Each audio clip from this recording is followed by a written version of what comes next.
Hello बच्चों, कैसे हैं आप लोग? बढ़िया एकदम। तो आज हम लेकर आ गए हैं 10 सोल्जर का ऑब्जेक्टिव क्वेश्चन। ठीक है, ये क्लास 12 इंग्लिश का है। आप लोग इसको देखिए और क्या करना है, आप लोगों को पहले पॉज कीजिए और इसको स्क्रीनशॉट लेकर क्या करना है, खुद से टिक करना है। पहले क्या करना है, खुद से टिक कीजिए इसको। जब हम टिक करेंगे तो आप लोग मिलाइएगा और कमेंट कीजिएगा कि आपका कितना मार्क्स आया। ठीक है, तो पॉज करके क्या करना है, इसको टिक करना है। चलिए तो स्टार्ट करते हैं, नहीं तो साथ साथ चलिए कमेंट कर। चलिए क्या है, the soldier has been composed by. The soldier जो है उसको कंपोज किसने किया है, रिटन बाय किसने लिखा है? तो आंसर आप लोग को मालूम है किसने लिखा है, कमेंट कीजिए ABC। चलिए रूपर्ट ब्रूक। अगर इसको खुद से टिक करना चाहते हैं तो YouTube पे टाइप कीजिए the soldier Hindi explanation by SP Yadav. ठीक है, उसको देखिए आइए। Rupert Brooke was born on. Rupert Brooke का जन्म कब हुआ था? रूपर्ट ब्रूक का जन्म कब हुआ था मालूम है आप लोगों को? ABC बोलिए। चलिए B। Rupert Brooke was born in. Rupert Brooke का जन्म कहाँ हुआ था? चलिए बताइए, इंडिया में, इंग्लैंड में, अमेरिका में, बताइए। चलिए इंग्लैंड में हुआ था। ठीक है, आगे देखा जाए। Rupert Brooke died on. Rupert Brooke की मृत्यु कब हुई थी? रूपर्ट ब्रूक की मृत्यु कब हुई थी बताइए? ABCD। क्या होगा ऑप्शन? कमेंट कीजिए, कमेंट कीजिए ऑप्शन। चलिए B 1915। आप लोगों का सही हो रहा है कि नहीं? चलिए कमेंट कर चलिए। Rupert Brooke died in. Rupert Brooke की मृत्यु कहाँ हुई थी? कहाँ हुई थी बताइए इसमें से? रग्बी में, स्काइलॉस में, मूलफिन में। कहाँ हुई थी? स्काइलॉस ना, आइलैंड। चलिए आगे देखा जाए। Death reason of Rupert Brooke. Rupert Brooke का डेथ रीजन क्या था बताइए? ट्यूबरकुलोसिस था, टीबी था कि सेप्सिस था? तो सेप्सिस था ना, जिसको हम लोग ब्लड पॉइजन कहते हैं। इंसेक्ट के काटने से उनकी मृत्यु हो गई थी। आगे देखिए। Rupert Brooke is remembered as a. Rupert Brooke याद किए जाते हैं, जाने जाते हैं किसके नाम से? देखिए ध्यान देखिए, वार पोएट या लव पोएट या नेचर पोएट। तो वार पोएट युद्ध के कवि के नाम से जाने जाते हैं।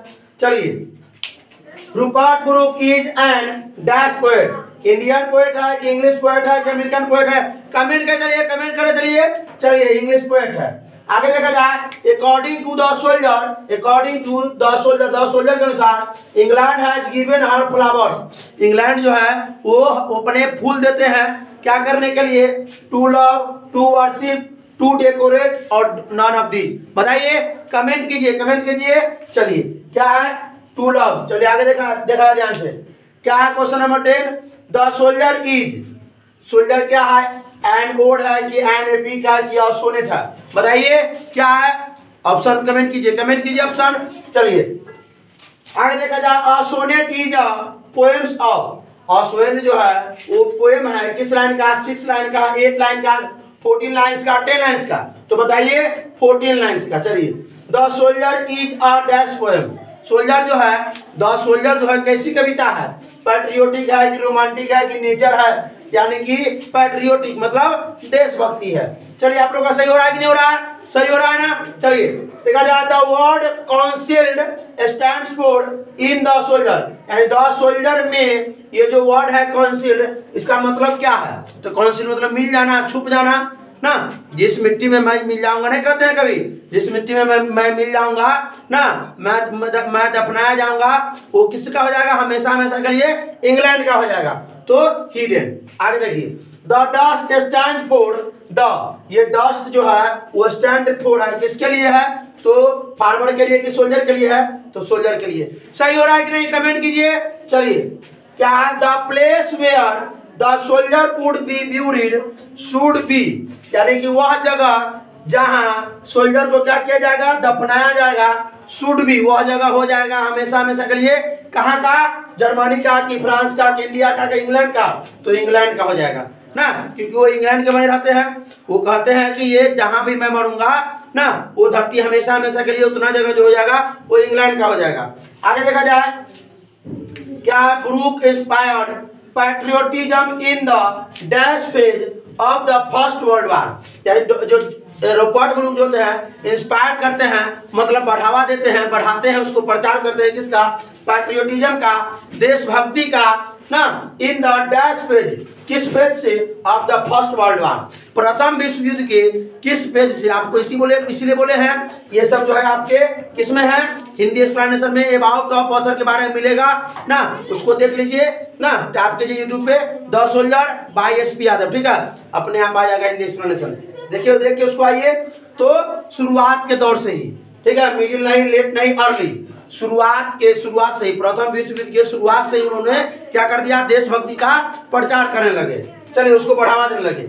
आगे देखिए, Rupert Brooke is not afraid of, Rupert Brooke is not afraid of, Rupert Brooke किस चीज से नहीं डरते हैं उसमें, कि कहते हैं सब दिन एक दिन तो किसी को मरना ही है, तो मृत्यु से नहीं डरते हैं। अब इतना ही नहीं है, जाइएगा नहीं, अभी और लिखेंगे, कम से कम 30 क्वेश्चन आएंगे, ठीक है, तो फिर इसको क्या करें, पॉज करें और उसको नोट करें, ठीक है। तो चलिए देखा जाए ये क्वेश्चन, तो 18 से लेकर के 28 तक है, ठीक है। क्या करना है आप लोगों को, पहले इसको पॉज करना है, चलिए इसको पॉज कीजिए, और उसके बाद क्या करना है, खुद से टिक करना है, जब हम टिक कर देंगे तो आंसर मिलाना है और कमेंट करना है कि कितना आपको सही हुआ। चलिए स्टार्ट करते हैं, नहीं तो साथ साथ चलिए। How many times does the poet as the word England and English, England और इंग्लिश जो है इस पोएम में कभी जो है कितना बार यूज किए हैं, तो मालूम होगा आप लोगों को 6 बार यूज किए हैं। किताब निकाल को देखिए, कमेंट कर चलिए, ठीक है। The image and praise of dash run through both stanza, यानी दोनों स्टेंजा में जो सेस्टेट है और ऑक्टेव है, दोनों स्टेंजा में कवि जो है किसके इमेज का प्रशंसा कर रहे हैं, यानी किसका इमेज को दिखा रहे हैं और किसका प्रशंसा कर रहे हैं, तो इंग्लैंड का, कि इंडिया का, कि फ्रांस का, कि अमेरिका का, तो इंग्लैंड का, ठीक है।